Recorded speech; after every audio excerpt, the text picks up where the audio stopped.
Everyone has experienced that unique individual who lights up our hearts. There's something irresistible about their gaze, their smile, or their laughter that fills our thoughts. As Christians, however, what steps should one take upon realizing a growing interest in someone? Indeed, there are several actions to undertake to discern whether this person aligns with God's plan for you. In today's video, we will introduce you to 3 fundamental steps to aid you in this process. Nonetheless, it's imperative to maintain a profound relationship with God. Immerse yourself in the wisdom of His teachings and continuously seek His direction through prayer, not only concerning matters of the heart, but in all aspects of life. With that premise, let's dive in. The initial step involves distinguishing between infatuation and reality. The fact that someone sets your heart aflutter doesn't necessarily mean they are suited for you. It's possible to be enamored with the concept of the person rather than their true self. Consider the narrative of Samson and Delilah.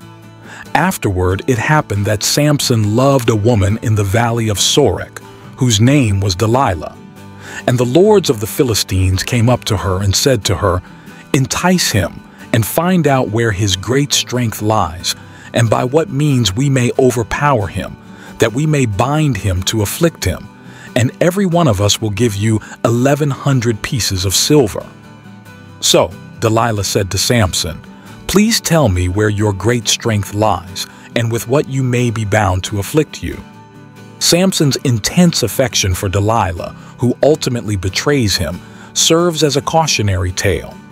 This story illustrates that being in love does not guarantee the other's suitability or reciprocity.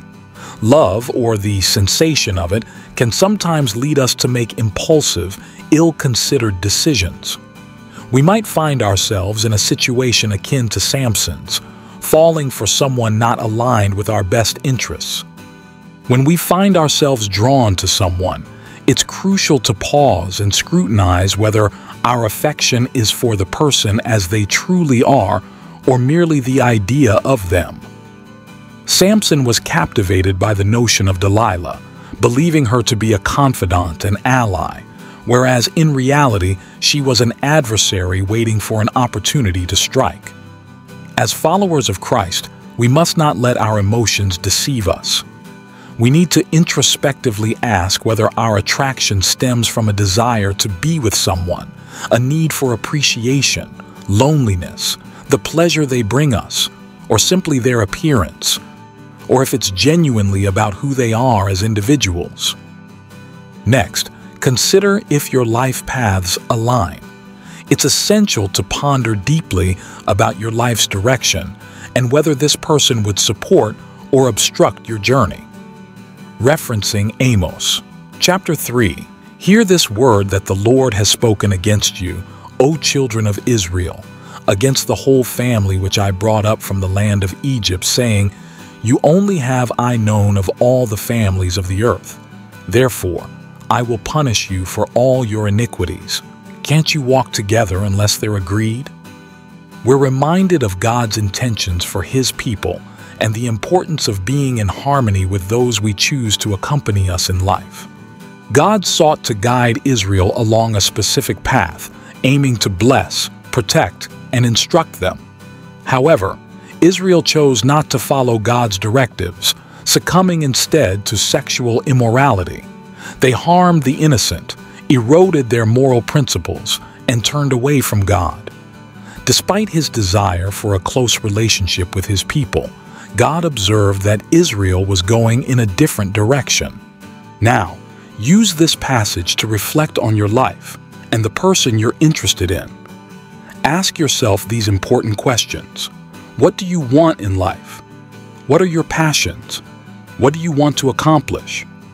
Now, hold that thought and think, would this person support that? Would they encourage and help you? Most of all, would they be someone who would encourage your walk with God? Would they pray with you? Would they stand by you through thick and thin?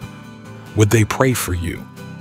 If you like someone, you need to discern if this person would help and protect you, or if they would be a hindrance who takes from you your faith, time, finances, and your energy. Lastly, the journey of love involves fostering friendship. Offer to this person your friendship with kind and respect the way Jesus would want you to, regardless if it ends up in a relationship. Do nothing from selfish ambition or conceit, but in humility count others more significant than yourselves. Let each of you look not only to his own interests, but also to the interests of others. In this passage, Paul encourages us to prioritize others' needs over our own, promoting a spirit of humility and selflessness. You need to come to terms with the fact that you may not end up with the person that you admire, and that's okay.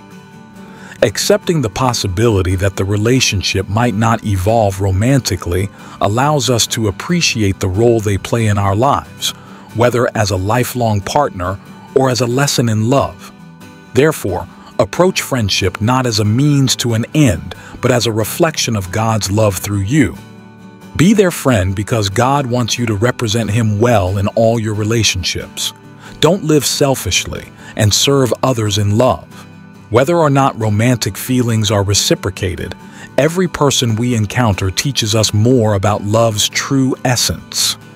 Love can indeed be complex, and seeking guidance from seasoned members of your church community is very important. And as we said before, prayer and seeking wisdom from the Scriptures are key in navigating these waters. In the meantime, we hope these initial steps offer you some direction. Thank you so much for joining us today. We encourage you to share your experiences and insights in the comments. Please like and share this video. Your support is very important to us. Don't forget to subscribe to our channel so you won't miss any of our content. May God bless and guide your life.